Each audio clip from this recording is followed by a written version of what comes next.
सभी को नमस्कार। करियर फर्स्ट चैनल पर आप सबका स्वागत है।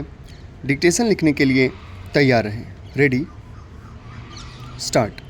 सभापति महोदय, इस समय जबकि हमें अपने नेताओं के अनुभव और बुद्धिमत्ता की आवश्यकता है, यह दुर्भाग्य की बात है कि अपने ज्येष्ठ राजनयिकों में से अत्यंत प्रमुख और लगन वाले एक राजनयिक को हमने खो दिया है।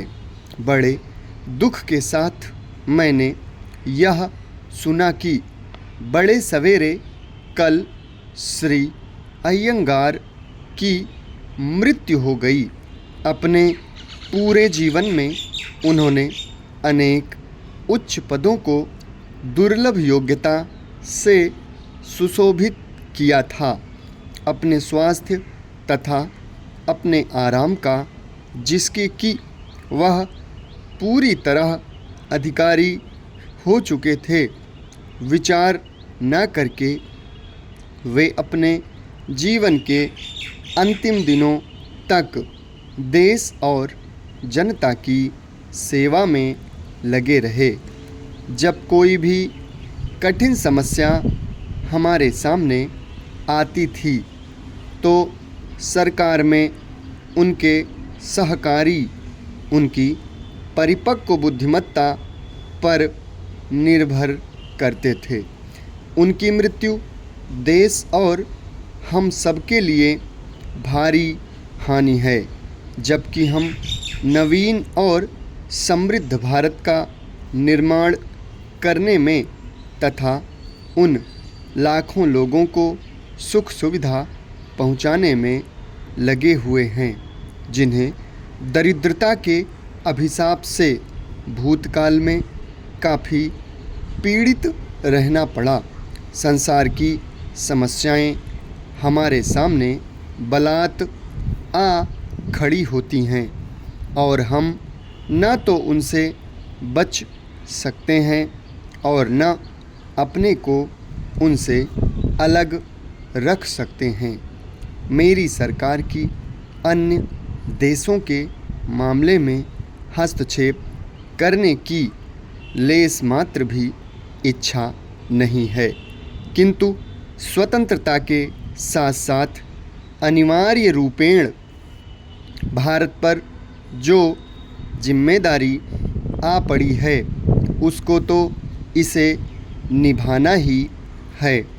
जैसा कि सर्वविदित है, हमने संसार के सब देशों के प्रति मैत्री और शांति की नीति बरतने का प्रयास किया है।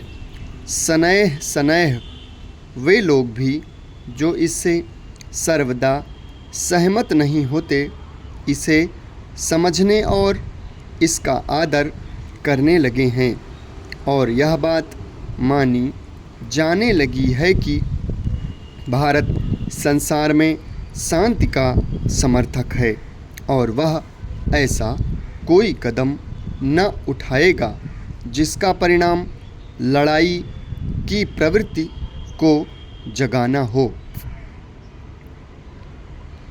इसी नीति के अनुसरणार्थ मेरी सरकार ने कुछ ऐसे प्रस्ताव पेश किए थे जिनसे उसे यह आशा थी कि कोरिया युद्ध के बारे में समझौता हो जाएगा। इन प्रस्तावों को बहुत भारी समर्थन मिला, किंतु दुर्भाग्यवश उन महान देशों में से कुछ इन्हें स्वीकार न कर सके जिनका उससे निकटतम संबंध था। वह युद्ध जारी है और उससे न केवल कोरिया की जनता को ही कठोर यातना सहन करनी पड़ रही है, वरन अवशिष्ट संसार के लिए भी वह खतरे का निशान है।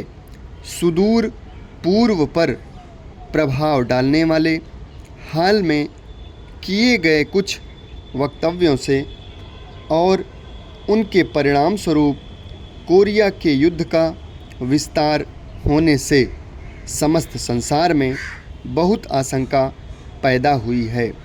मेरी सरकार भी इन बातों को गंभीर चिंता से देखती है। मुझे विश्वास है कि युद्ध का जो अपने साथ पहले ही भारी विपत्ति लाया है, विस्तार न होने दिया जाएगा तथा राष्ट्र और जातियों के हृदय को इन समस्याओं को शांतिपूर्ण रीति से सुलझाने की ओर मोड़ दिया जाएगा। समाप्त। धन्यवाद।